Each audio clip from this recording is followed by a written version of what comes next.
Kitchen ഡയറീസിൻ്റെ പുതിയ വീഡിയോയിലേക്ക് എല്ലാവർക്കും സ്വാഗതം. ഇന്ന് ഞാനിവിടെ തയ്യാറാക്കുന്നത് സദ്യ സ്പെഷ്യൽ വെള്ളരിക്ക പുളിശ്ശേരിയാണ്. ഇത് എങ്ങനെയാണ് ഉണ്ടാക്കുന്നതെന്ന് നമുക്ക് നോക്കാം. ഒരു വലിയ വെള്ളരിക്ക നാലായി കട്ട് ചെയ്തതിന് ശേഷം അതിൽ ഒരു ഭാഗം മാത്രമാണ് ഇതിനായി എടുത്തിട്ടുള്ളത്. ഇതിൻ്റെ തൊലിയും അല്ലിയും എല്ലാം കളഞ്ഞതിന് ശേഷം ഈ ഒരു വിധത്തിൽ ഞാനിവിടെ കട്ട് ചെയ്തെടുത്തിട്ടുണ്ട്. ഇത് നന്നായി വാഷ് ചെയ്തതിന് ശേഷം ഒരു ബൗളിലേക്ക് എടുത്തു വെച്ചിരിക്കുകയാണ്. പുളിശ്ശേരി തയ്യാറാക്കുന്നതിനായി ഞാനിവിടെ ഒരു മൺചട്ടി എടുത്തിട്ടുണ്ട്. ഇതിനകത്തേക്ക് നമ്മൾ കഴുകി വെച്ചിരിക്കുന്ന വെള്ളരിക്കയുടെ കഷ്ണങ്ങൾ ചേർത്ത് കൊടുക്കുക.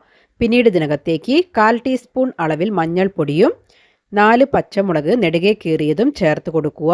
എരിവിനായി നമ്മളിവിടെ പച്ചമുളക് മാത്രമാണ് ചേർത്ത് കൊടുക്കുന്നത്. പിന്നീട് ഇതിലേക്ക് ആവശ്യത്തിനുള്ള ഉപ്പ് ചേർത്തതിന് ശേഷം ഇതിലേക്ക് വെള്ളരി കുക്ക് ചെയ്യുന്നതിന് ആവശ്യമായ വെള്ളം ചേർത്ത് കൊടുക്കുക. ഇവിടെ ഞാൻ 1/4 കപ്പ് അളവിൽ വെള്ളം ചേർത്ത് കൊടുത്തിട്ടുണ്ട്.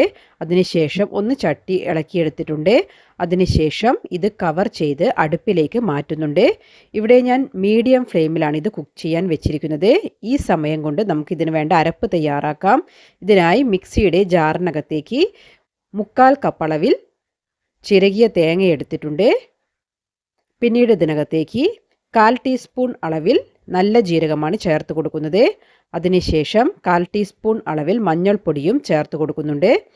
അതിനുശേഷം തേങ്ങ അരയ്ക്കുന്നതിന് ആവശ്യമായ വെള്ളം ചേർത്ത് കൊടുക്കുക. അതിനുശേഷം ഇത് നമുക്ക് ഗ്രൈൻഡ് ചെയ്തെടുക്കാം. അപ്പോൾ തേങ്ങ ഞാനിവിടെ നന്നായി ഗ്രൈൻഡ് ചെയ്തെടുത്തിട്ടുണ്ട്. നല്ല ഫൈനായിട്ട് വേണം അരച്ചെടുക്കാൻ, തരിയൊന്നും പാടില്ല. അപ്പോൾ തേങ്ങ നന്നായി അരച്ചാൽ മാത്രമേ നമ്മുടെ പുളിശ്ശേരിക്ക് നല്ല ടേസ്റ്റ് കിട്ടുകയുള്ളൂ. പിന്നീട് ഒരു ബൗളിനകത്തേക്ക് 1 കപ്പ് അളവിൽ തൈര് ചേർത്ത് കൊടുക്കുക. അതിനുശേഷം ഞാനിവിടെ ഒരു ഫോർക്ക് ഉപയോഗിച്ച് നന്നായിട്ട് ബീറ്റ് ചെയ്തെടുക്കുന്നുണ്ട്.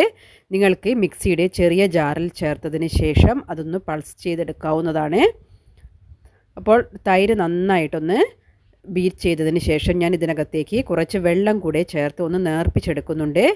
നിങ്ങൾ തൈര് എടുക്കുന്ന സമയത്ത് നല്ല പുളിയുള്ള തൈര് എടുക്കാൻ പ്രത്യേകം ശ്രദ്ധിക്കുക. അപ്പോൾ ഞാനിത് ഇവിടെ മാറ്റി വെക്കുന്നുണ്ട്. ഇനി ഈ സമയം കൊണ്ട് നമ്മുടെ വെള്ളരിക്കയെല്ലാം ആവശ്യത്തിന് കുക്കായി കിട്ടിയിട്ടുണ്ട്.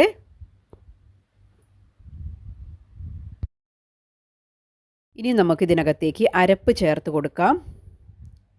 അപ്പോൾ തേങ്ങ അരച്ചത് ഞാൻ ഈ സമയത്ത് ഇതിനകത്തേക്ക് മിക്സ് ചെയ്യുന്നുണ്ട്. അതിനുശേഷം ആ ബൗളിനകത്തേക്ക് കുറച്ച് വെള്ളം കൂടെ ചേർത്ത് ഇതിനകത്തേക്ക് ആഡ് ചെയ്ത് കൊടുക്കുന്നുണ്ട്. അതിനുശേഷം ഒരു സ്പൂൺ ഉപയോഗിച്ച് നമുക്കിത് നന്നായിട്ടൊന്ന് ഇളക്കി യോജിപ്പിക്കാം. അപ്പോൾ തീ മീഡിയം ഫ്ലെയിമിൽ വെച്ച് ഈ തേങ്ങ നന്നായിട്ടൊന്ന് കുക്കായി കിട്ടണം.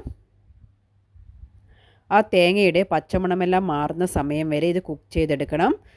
അപ്പോൾ മീഡിയം ഫ്ലെയിമിൽ വെച്ച് ഇത് നന്നായിട്ടൊന്ന് തിളച്ച് വരുന്ന സമയത്ത് ഇതിൻ്റെ തീ ഞാൻ ലോ ഫ്ലെയിമിലേക്ക് മാറ്റിയിട്ടുണ്ട്. ഇനി നമുക്ക് ഇതിനകത്തേക്ക് നമ്മൾ നേരത്തെ ബ്ലെൻഡ് ചെയ്ത് വെച്ചിരിക്കുന്ന തൈര് ചേർത്ത് കൊടുക്കാം.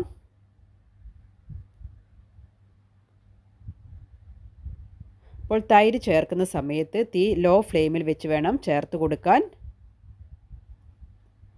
അതിനുശേഷം ഇത് ഒരു സ്പൂൺ ഉപയോഗിച്ച് നന്നായിട്ട് മിക്സ് ചെയ്തെടുക്കുക. അപ്പോൾ നിങ്ങളുടെ പുളിശ്ശേരിക്ക് എത്രമാത്രം ലൂസായൊരു കൺസിസ്റ്റൻസി വേണോ അതിനനുസരിച്ച് നിങ്ങൾക്ക് തൈരും വെള്ളവും ആഡ് ചെയ്യാവുന്നതാണ്. അപ്പോൾ അത്യാവശ്യം പുളിയുള്ള തൈരാണെങ്കിൽ മാത്രമേ പുളിശ്ശേരിക്ക് നല്ല ടേസ്റ്റ് കിട്ടുകയുള്ളൂ.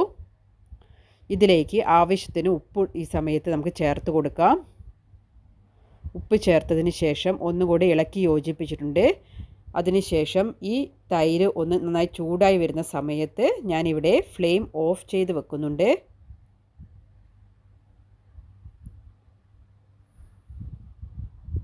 ഇനി നമുക്ക് ഇതിനകത്തേക്ക് താളിച്ച് ചേർക്കാം. അതിനായി ഒരു പാൻ അടുപ്പിൽ വെച്ച് ചൂടായതിന് ശേഷം അതിനകത്തേക്ക് 1.5 ടേബിൾ സ്പൂൺ അളവിൽ വെളിച്ചെണ്ണ ചേർത്ത് കൊടുക്കുക. വെളിച്ചെണ്ണ ചൂടായതിന് ശേഷം ഇതിലേക്ക് 1/2 ടീസ്പൂൺ അളവിൽ കടുക് ചേർത്ത് പൊട്ടിച്ചെടുക്കുന്നുണ്ട്. കടുക് പൊട്ടിയതിന് ശേഷം പിന്നീട് ഇതിനകത്തേക്ക് 3 വറ്റൽമുളക് 2ആയി മുറിച്ചത് ചേർത്ത് കൊടുക്കുന്നുണ്ട്. പിന്നീട് ഇതിലേക്ക് ആവശ്യത്തിനുള്ള കറിവേപ്പില ചേർത്ത് കൊടുക്കുക.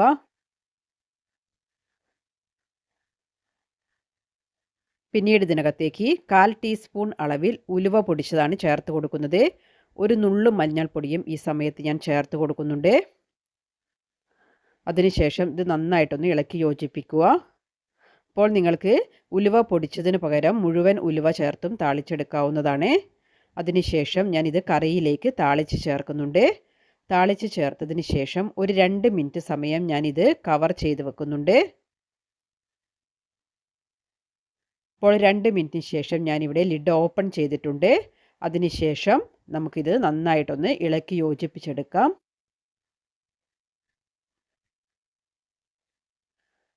ഇപ്പോൾ നമ്മുടെ വളരെ ടേസ്റ്റി ആയിട്ടുള്ള സദ്യ സ്പെഷ്യൽ വെള്ളരിക്ക പുളിശ്ശേരി ഇവിടെ തയ്യാറായിട്ടുണ്ട്. നിങ്ങളെല്ലാവരും ഈ ഓണത്തിന് ഈ വിഭവം ട്രൈ ചെയ്ത് നോക്കുക. നിങ്ങൾക്ക് ഈ വീഡിയോ ഇഷ്ടമായാൽ ഫ്രണ്ട്സിനും ഫാമിലിക്കും എല്ലാം ഷെയർ ചെയ്ത് സപ്പോർട്ട് ചെയ്യുക. നിങ്ങൾ ആദ്യമായിട്ടാണ് ഈ ചാനൽ കാണുന്നത് എങ്കിൽ ആ സബ്സ്ക്രൈബ് ബട്ടൺ ഒന്ന് പ്രസ് ചെയ്ത് ചാനൽ ഒന്ന് സബ്സ്ക്രൈബ് ചെയ്ത് വെക്കുക. അതിനടുത്തുള്ള ബെൽ ബട്ടൺ കൂടെ എനേബിൾ ചെയ്ത് വെക്കുക. എങ്കിൽ മാത്രമേ ഞാൻ അപ്ലോഡ് ചെയ്യുന്ന വീഡിയോയുടെ നോട്ടിഫിക്കേഷൻ നിങ്ങൾക്ക് ലഭിക്കുകയുള്ളൂ. അപ്പോൾ ഒരുപാട് ഓണ വിഭവങ്ങൾ ഞാൻ ചാനലിൽ അപ്ലോഡ് ചെയ്തിട്ടുണ്ട്. Thank you for watching.